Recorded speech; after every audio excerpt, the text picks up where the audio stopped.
Good evening, ladies and gentlemen. I am Hugo Perez. You are the second sold-out audience this evening to see Titicut Follies, one of the great American documentaries, and I will say nothing other than please welcome the amazing Frederick Wiseman, who has a few words of introduction for you. Just to briefly introduce the Follies, it was shot in the spring of '66 at the Massachusetts Correctional Institution at Bridgewater, which was a maximum security prison, and the film was released in the fall of '67. It was banned for a long time, except for certain university audiences, and it wasn't available to the general public until 1989. So in the course of about 30 days at Bridgewater, about 75,000 feet of film was shot, and it took me about a year to edit it. And I think and hope that the film speaks for itself, and the film doesn't need any explanations. Okay, thanks a lot. One of the scenes in this film that I think catches everybody's attention is the force feeding scene. And I wanted to ask you about two things. One is the way that it's edited, the parallel narrative. You're cutting back and forth between the force feeding and then the same inmate's body being prepared for embalming, which I think is very interesting and something that was not common editing. Well, I wouldn't do it now. I think that's a mistake. Yeah, I'd read that you looking back on it. It forces the issue too much. In retrospect, at the time I thought it was terrific, but now it embarrasses me. It forces the issue in the sense that it's too heavy-handed editorially. It would have been better, I think, to show the forced feeding, then a couple of sequences later show the guy being made up for his funeral. And then you could come to the conclusion yourself that he was treated better in death than in life. Mm-hmm. But the way I edit it, I think it's heavy-handed. Right over here, you were the first one up. What happened to Vladimir? I think his name was Vladimir, the Russian. What happened to Vladimir? Yeah. He got out of Bridgewater maybe I've forgotten exactly, but maybe 8 or 9 years after the film was made. He then went to work in Brockton, Massachusetts, working in a supermarket, and he died a few years later. When he got out of prison, I invited him to come see the film. He liked the film, which pleased me. He's a nice man. The scene with Vladimir is really the key scene in the film, as far as I'm concerned, because it's clear that Vladimir is sick, but it's also quite clear that he's not getting any treatment at Bridgewater, or any useful treatment in any case. Right over here. I'm just curious, you had mentioned that Elliot Richardson and some other people had approved the film, and not only that, but they liked it, and they felt it would do some good in encouraging the legislature to change the conditions there.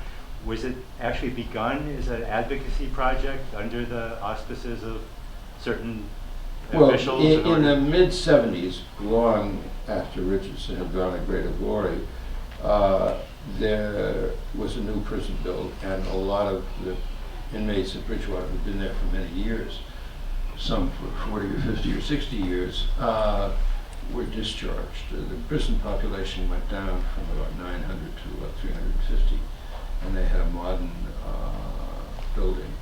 And the medical and psychiatric services were provided by a consortium of the teaching hospitals in the Boston area. And that persisted for a number of years, I think 15 to 20 years. Then the teaching medical schools lost the contract and was given to a group of private doctors. And I've been told, although I don't know this from my own experience, that the quality of care has deteriorated again. But that's what I heard. I don't know that for a fact. When you were filming, especially when the men were naked, did you ever feel moments of awkwardness and as though you were complicit in the humiliation? No, I'd seen naked men before. No, I mean, I didn't, no, I thought, the fact that many men were kept naked in their cells at Bridgewater was an important part of the subject. I mean, I thought it was, there was no reason, for example, they couldn't have had paper suits. I mean, the rationale for keeping them naked was that they were suicidal. But the real reason, a principal other reason, was that they were incontinent. Or some of them were incontinent, but some of them may have been incontinent in response to the way they were kept. But even if they were incontinent, they still couldn't be given a paper suit because the paper suit is easy to take off.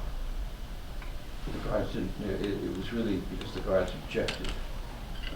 It was messier to deal with them if they fouled the paper suit. But there's, you had a question in the back? Yeah, I wanted to ask how your method, or if your method of making films has changed over the years, both with regards to production and also with regards to how you carry yourself in the spaces that you're filming in. How, I didn't get the last part. How you carry yourself in the spaces that you're filming in, how you are with your subject. Well, I mean, basically it's the same system. I like to think over the course of the years I've learned something about how to make a film, and I've learned most, I think, about how to make a film because I edit them myself. And when you're editing one film and don't have the shot you need, you tend to remember to get the shot the next time you're out and you're in a similar situation.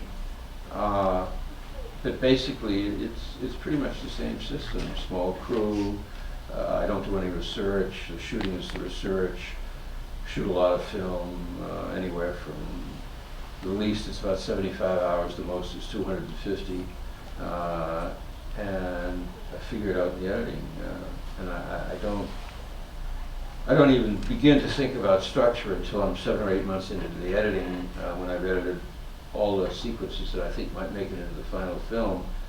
And when I've got all those so-called candidate sequences hanging on the wall, then work out the structure in 3 or 4 days, the first structure in 3 or 4 days, and I have an assembly, and it takes me about 6 or 7 weeks to arrive at the final film.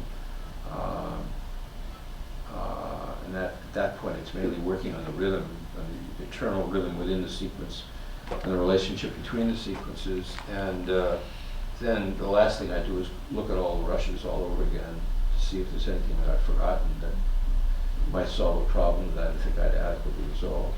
The final question for the evening, drum roll please. This guy right here. Yeah. Okay. Yeah, that was you, yeah. Me? Yeah, I was just wondering, what was it like to shoot this movie? Because, you know, you watching it, you feel, you know, it made you feel kind of crazy watching this movie, you know, concrete walls and naked, crazy men. I mean, what was it like for you going to work to shoot? It was really interesting. I couldn't, you know, basically couldn't stay away because it was certainly a strange experience, but it was a fascinating one. But that's always the case because all these worlds which are the subject of the film, most of them, with the possible exception of high school and basic training, are new to me. And the fact that you're working is also a kind of defense against some of the horrible things you're seeing. And so that makes it easier to deal with emotionally. Great. Well, Fred Wiseman, thank you for coming out tonight.